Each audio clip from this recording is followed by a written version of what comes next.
You know what occasionally happens on the street when two people are walking down the sidewalk straight at each other, and they both decide to move to the right together, and then to the left together, and they somehow get stuck, and they can't pass each other. Zen teachers will pull just exactly that sort of stunt when going down a path and meet one of their students, to see if they can get him in a tangle, and can he escape from it.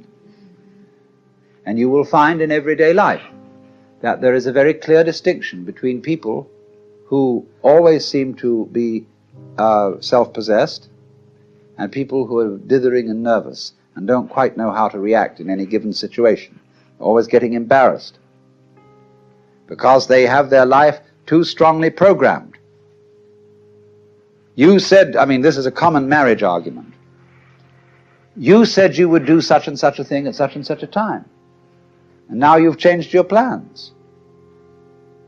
Not that the change of plans really caused any inconvenience, but just the feeling that when you say you will do something at a certain time, you ought to do it at that time, come hell or high water. Well, that's being very unadaptable. That's being a stone kind of sticky thing. If it, after all, doesn't matter when we do it, and somebody is offended because the time has been changed, that's simply because they are attached to punctuality as a fetish. And this is one of the great problems. This causes many automobile accidents. Men rushing home to be on time for dinner when they stayed late either working or they had to stop for a drink at some bar, or when the girl feels that she has to, if she has a fussy husband and she feels she has to have the dinner ready at exactly a certain moment, she ruins the cooking. You'd rather have a faithful wife and a bad cook. I hope I'm not treading on any toes.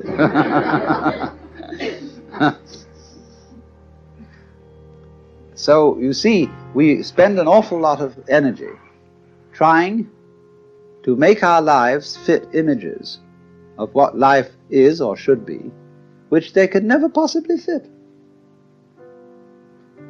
So, Zen practice is in getting rid of these images. But it's so explosive socially to do that, and it so worries people. They get vertigo, they get dizzy, they don't know which end is up. There was a very interesting dinner party once where a Zen master was present, and there was a geisha girl who served so beautifully and had such style that he suspected she must have some Zen training. And after a while, when she paused to fill his sake cup, he bowed to her and said, "I'd like to give you a present." And she said, "I would be most honored." And he took the iron chopsticks that are used for the hibachi, the charcoal brazier, moving the charcoal around. He picked up a piece of red-hot charcoal and gave it to her. Well, she had very long sleeves on her kimono. She whirled the sleeves round her hands and took the hot charcoal, withdrew to the kitchen, dumped it, and changed her kimono because it was burnt through. Then she came back into the room, and after a suitable interval, she stopped before the Zen master and bowed to him and said, "I would like to give you, sir, a present." And he said, "I would be very much honored." Of course, he was wearing a kimono, something like this. And so she picked up a piece of coal and offered it to him. He immediately produced a cigarette and said, "Thank you, that's just what I needed."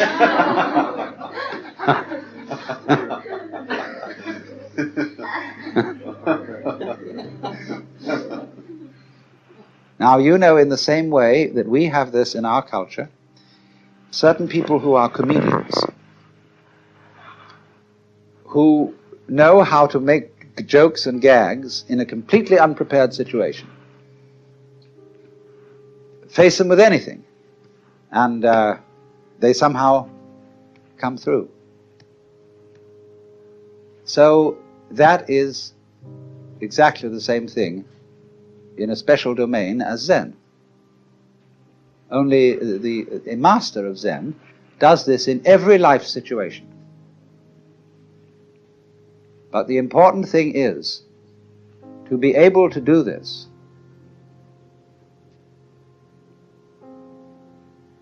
This is the secret.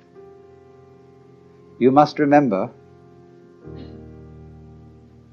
you can't make a mistake. Now, that's a very difficult thing to do,